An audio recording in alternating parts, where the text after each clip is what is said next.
বিজেপিকে রুখতে গেলে শুধু তৃণমূলকে ভোট দিতে হবে। তৃণমূলের বাইরে বিজেপি মরিয়া হয়ে চেষ্টা করছে দু একটা এজেন্ট, দালাল, বি টিম, সি টিমকে নামিয়ে কিছু ভোটকে ভুল বুঝিয়ে ডিভিয়েট করার জন্য। সেইখানে কোনো অবস্থায় একটা ভোট যদি কোনোভাবে এরা অন্যদিকে ফেলাতে পারে তাহলে সেটা ঘুরপথে বিজেপির লাভ। বাংলার মানুষ এটা বোঝেন।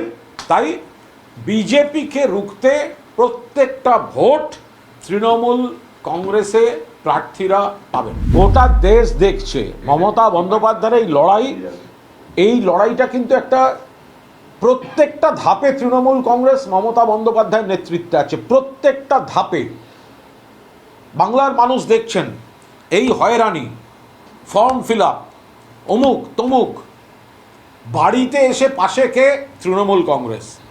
পাড়ায় পাশে কে? তৃণমূল কংগ্রেস। ক্যাম্প করে বসে আছে কে? তৃণমূল কংগ্রেস। আর গোটাটাকে আইনের লড়াইতে নিয়ে তার শীর্ষবিন্দুতে সুপ্রিম কোর্টে নিজে দাঁড়িয়ে প্রধান বিচারপতির এজলাসে সওয়াল করছেন কে? মমতা বন্দ্যোপাধ্যায়।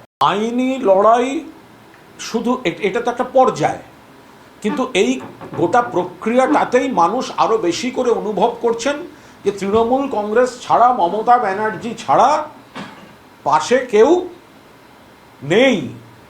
শীত গ্রীষ্ম বর্ষা মমতা বন্দ্যোপাধ্যায় ভরসা। সেটা আজকে সুপ্রিম কোর্টে আরো একবার প্রমাণ হয়ে গেছে।